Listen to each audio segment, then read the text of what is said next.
Hey mister Muallim is here. हब्स ड्रामे की नेक्स्ट एपिसोड में कमाल का तमाशा होने वाला है। अब तक ड्रामा थोड़ा बोरिंग ही चलता रहा है ऑनेस्टली स्पीकिंग, लेकिन नेक्स्ट एपिसोड से हम एक्सपेक्ट कर सकते हैं कि कुछ इंटरेस्टिंग होगा। वो इंटरेस्टिंग क्या होगा? क्या यहाँ पर बासित की सोहा के साथ इंगेजमेंट हो जाएगी? क्या जॉब मिलने वाली है आयशा को या नहीं? बानो के साथ क्या होने वाला है जब वो जाएगी तलाल के घर में उसकी माँ की खैरियत जानने के लिए? तो इन सभी क्वेश्चंस के आंसर मैं आज के इस वीडियो के अंदर करने वाला हूँ। फिर जो नए लोग आए मेरे चैनल पर जल्दी से दबा दें सब्सक्राइब का बटन, पुराने लोग जल्दी से कर दें मुझे इंस्टाग्राम पर फॉलो यहाँ @मुअल्लिम, क्योंकि आपके सभी क्वेश्चंस के आंसर मैं वहां पर करने वाला हूं। वीडियो को कर दें जल्दी से लाइक ताकि हम स्टार्ट कर सकें बहुत ही सुपर डुपर रिव्यू। तो चले आगे बढ़ते हैं।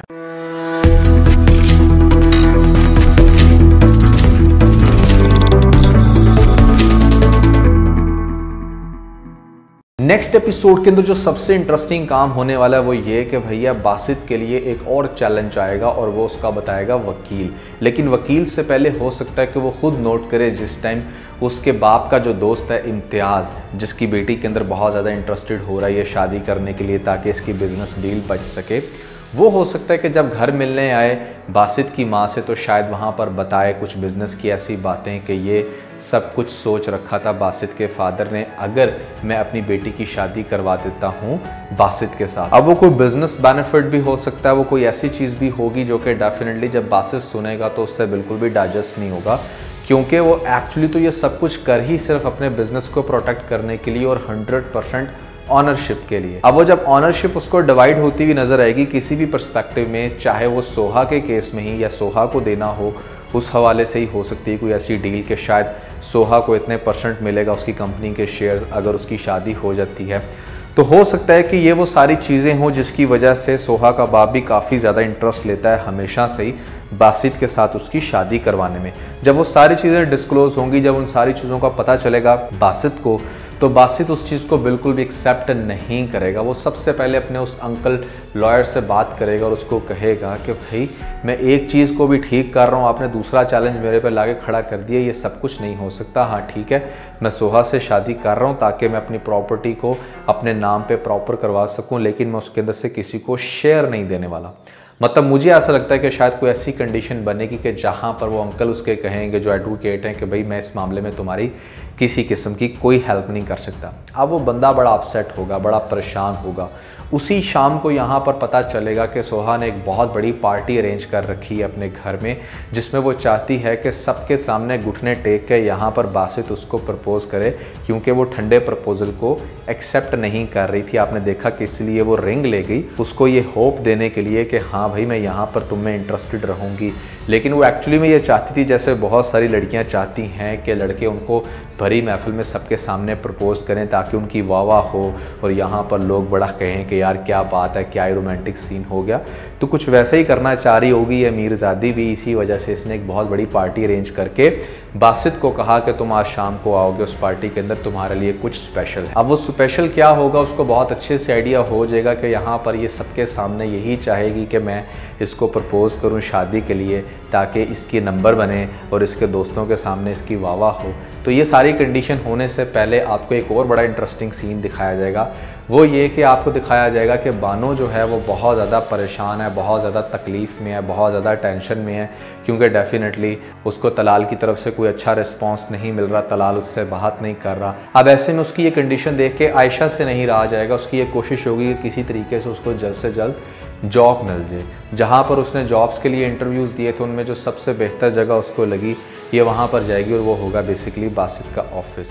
हो सकता है कि वो लोग डायरेक्टली इसकी बासित के साथ मीटिंग करा दें कि हमारे बॉस डायरेक्टली आपसे मिलना चाहते हैं, क्योंकि आप हो सकता है उनकी पर्सनल सेक्रेटरी हों या कुछ भी इस तरह की जॉब होगी। तो जब इसकी मुलाकात होगी बासित से, ये फर्स्ट इंटरेक्शन होगा। यहाँ पर आप कह सकते हैं कि दो मेन लीड जो इस ड्रामे के अंदर रोल प्ले कर रहे हैं आयशा और बासित, जब एक दूसरे को देखेंगे तो यहाँ पर आयशा ये उससे रिक्वेस्ट करेगी कि मैं बहुत नीडी फैमिली से हूँ, मुझे जॉब की बहुत सख्त ज़रूरत है, हम लोग फाइनेंशियल क्राइसिस का शिकार हैं, मुझे ये जॉब की बहुत सख्त ज़रूरत है। तो इस तरह की जब वो बातें करेगी तो फ़ौरन से बासित के माइंड में आएगा कि मतलब ज़रूरत तो इस टाइम मुझे भी एक लड़की की है, क्योंकि मेरा जो मसला है वो कोई लड़की ही हल कर सकती है। ये लड़की काफ़ी नीडी दिखती है, यहाँ पर इसको जॉब की बहुत ज़रूरत है। तो हो सकता है कि इस पॉइंट पर वो उसके सामने एक डील रखे कि हाँ ठीक है, मैं तुम्हें जॉब देने के लिए राज़ी हूँ, लेकिन तुम्हें मेरी एक बात माननी होगी, और वो बात यह है कि मुझे तुमसे शादी करनी होगी टेम्परेरी तौर पे, उसके बाद हम अपनी शादी को ख़त्म कर देंगे। हो सकता है कि इसके साथ डायरेक्टली इस पॉइंट पर ये बात कर दे, क्योंकि वो ये चाहता है कि मैं अपने बाप की जो वसीयत है उसको फुलफ़िल भी कर लूँ, बिज़नेस सारा, प्रॉपर्टी सारी मेरे नाम पर भी आ जाए, और ये शादी वाला किस्सा भी ख़त्म हो जाए। यहाँ पर ये बड़ी शरीफ लड़की दिखती है, सोहा के केस में तो मैं बिल्कुल फंस ही जाऊँगा। तो इस पॉइंट पर हो सकता है कि जॉब को हासिल करने के लिए, अपनी बहन की उस दर्द तकलीफ़ को ख़त्म करने के लिए आयशा जो है वो इस प्रपोज़ल को एक्सेप्ट कर लेगी और उसकी जॉब यहाँ पर स्टार्ट हो जाएगी काफ़ी अच्छी सैलरी के साथ। जब वो मिठाई लेकर जाएगी अपने घर में, अपनी माँ को बताएगी कि भाई इस तरह से मुझे जॉब मिल गई है, तो माँ बड़ी खुश होगी। माँ कहेगी चलो शुक्र है, अब मेरे सर से एक बोझ उतर गया, अब यहाँ पर मैं बानो के लिए राज़ी हूँ, बेशक वो शादी करना चाहती है तलाल के साथ तो कर ले, तो मेरी तरफ से उसको हाँ कर दो। जब वो ये बात कहेगी जाके बानो को कि माँ राज़ी हो गई है तलाल से शादी तुम्हारी करवाने के लिए, मुझे नौकरी मिल गई है, तो बानो बहुत खुश होगी। उसको लगेगा कि चलो फाइनली देर से ही दुरुस्त यहाँ पर मेरा काम हो गया। वो बहुत अच्छे से फ्लावर्स वगैरह लेकर, मिठाई वगैरह लेकर डायरेक्टली जाना चाहेगी तलाल के घर में, ताकि उसकी माँ को और तलाल को सबको ये बता सके। एक तो उसकी खैरियत मालूम कर सके, क्योंकि तलाल ने कहा था कि मेरी माँ की बड़ी तबीयत ख़राब है। दूसरा शायद वो ये भी वहाँ पर जाकर बताने की कोशिश करे कि मेरी माँ अब राज़ी हो गई है, अब आप लोग प्रॉपर रिश्ता लेकर आ सकते हो।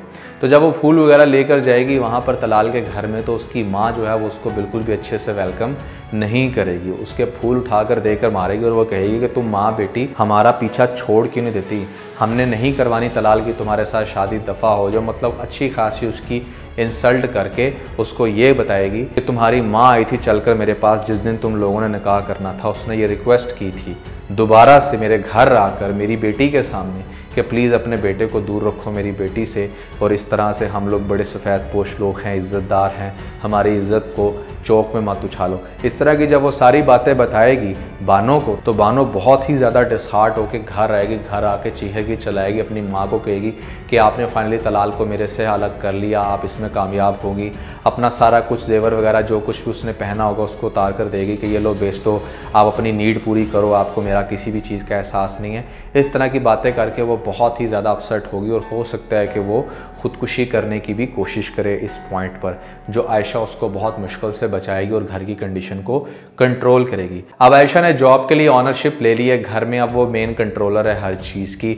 बड़ी बहन बानो जो है वो तो एक्सट्रीम लेवल के डिप्रेशन का शिकार हो चुकी है, हो सकता है कि वो जॉब भी छोड़ दे या अब सब लोग उसकी रिकवरी में लग जाए, इंक्लूडिंग इनकी माँ। ड्रामे के अंदर जो सबसे बड़ा तमाशा होने वाला नेक्स्ट एपिसोड में वो ये कि यहाँ पर अब जो है ना वो बासित बड़ा कॉन्फिडेंट होगा कि भाई मुझे तो लड़की मिल गई है शादी के लिए, तो मैं क्यों इस ओवर लड़की को इतनी वैल्यू दूं, यहाँ पर अब इससे शादी करूं, इसको भरी महफिल में सबके सामने प्रपोज करूं। तो अगला तमाशा आप एक्सपेक्ट कर सकते हो कि सोहा वो लड़की जिसकी ईगो को बहुत बुरे तरीके से रौंदने वाला है ये बंदा, क्या करेगा कि सोहा उसके लिए स्पेशल पार्टी अरेंज करेगी, वहाँ पर सब सोहा के दोस्त होंगे, सबके सामने सोहा माइक में अनाउंस करेगी कि भाई मीट मिस्टर बासित सलमान खान, बासित यहाँ पर आके सबके सामने मुझे प्रपोज करेंगे। बासित साहब जाएंगे और वहाँ पर स्टेज पर जाकर जिस टाइम वो उसको अंगूठी दे रही होगी कि लो पहनाओ मुझे अंगूठी, तो वो बड़े आराम से अंगूठी पकड़ेगा और उसकी तरफ देखता रहेगा। आगे से वो क्वेश्चन करेगी कि क्यों, क्या तुम्हारा माइंड जो है वो चेंज हो गया। वो चुप करके अंगूठी हो सकता है कि अपनी जेब में डाले और वहाँ से चल दिए। ये सीन देख के डेफिनेटली उसकी बहुत ही ज़्यादा इंसल्ट होने वाली है उसके सभी दोस्तों के सामने, और कोई भी लड़की अपनी इंसल्ट जो है ख़ास तौर पे इस टाइप की लड़की जो कि बड़ी स्पॉइल्ड हो, या स्पॉइल्ड नहीं आप कह सकते हैं कि बहुत एडवांस हो, जिसको बहुत ज़्यादा अपने फ्रेंड्स की टेंशन हो, जो बहुत ज़्यादा पैम्पर्ड लाइफ जी रही हो, तो वो इस तरह की डिसरिस्पेक्ट बिल्कुल भी बर्दाश्त नहीं करती। तो इस तरह सबके सामने आपको पता है कि जब वो सोहा को रिजेक्ट करेगा तो वो तो उसकी अच्छी खासी विलन बनने वाली है, उसकी लाइफ में हर तरह की ट्रबल क्रिएट करेगी, जो कि मैं पहले भी कंप्लीट स्टोरी के रिव्यू में बता चुका हूँ कि आगे जाके ये बहुत बड़ी बड़ी साजिशें करने वाली है।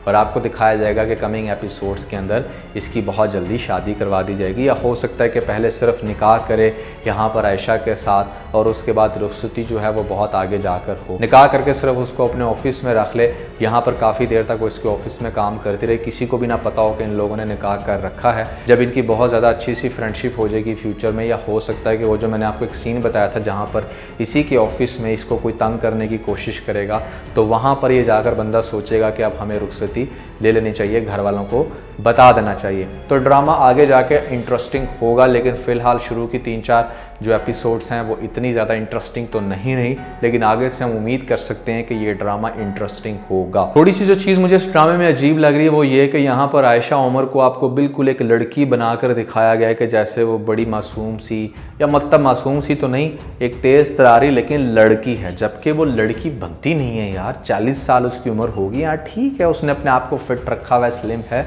लेकिन उसकी फेस से उसकी एज जो है वो वाज़िया होती है। और वो जो लड़की वाला टैग है ना, जो कि बासित भी इस ड्रामे में कहता है कि लड़की इस तरह, लड़की वो, मतलब उसको लड़की कहता है, वो लड़की है नहीं। लड़की जो होती है ना वो मैक्सिमम भी 30-32 साल तक होती है, बल्कि 30 साल के बाद भी नेचुरली एक वो जो औरत वाली फिलर होता है वो आपके अंदर आ जाता है। आपने अपने आप को फिट रखा है, खूबसूरत रखा है, that's good, but you can not call yourself a लड़की अगर आपकी उम्र 40 साल है। दूसरी चीज़ मुझे जो बड़ी अजीब लगी वो ये कि मेडल जाके बेचा जो कि गोल्ड मेडल था। गोल्ड मेडल अगर वाकई गोल्ड मेडल हो तो वो सिर्फ 10,000 का तो नहीं बिकता, कम से कम 50-60 हज़ार रुपये का तो बिक ही जाता है। ये क्या कि मतलब किसी मेटल के ऊपर गोल्ड का पानी किया हुआ था जो उसको मिला था कॉलेज यूनिवर्सिटी की तरफ से। तो ये चीज़ मुझे बड़ी अजीब लगी कि गोल्ड मेडल के अगेंस्ट इस बेचारी को सिर्फ 10,000 ही मिला। एक और चीज़ जो मुझे बड़ी इंटरेस्टिंग लग रही है वो ये कि यहाँ पर जो इनकी सबसे छोटी बहन है, जिस लड़के के साथ डेट कर रही है ना, जिसके साथ घूम फिर रही है, हो सकता है कि वो लड़का अच्छे कैरेक्टर का हो।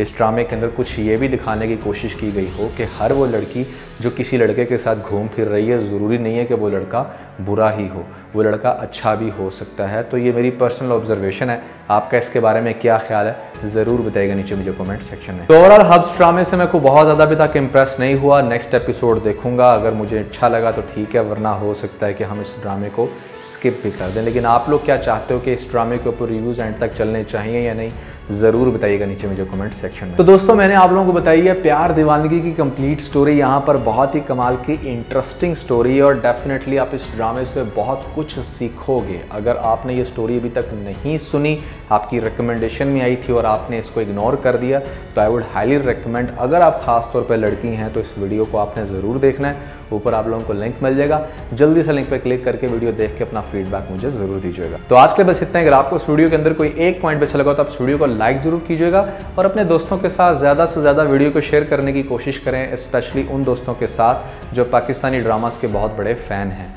वीडियो अच्छी लगी तो सब्सक्राइब के बटन के ऊपर ज़रूर क्लिक कीजिएगा और कमेंट सेक्शन में मुझे अपना फीडबैक देना मत भूलिएगा। और ये सारे काम करने के बाद आप बेल आइकन को ज़रूर प्रेस कर लीजिएगा ताकि लेटेस्ट अपडेट आप लोगों को सबसे पहले मिल सकें।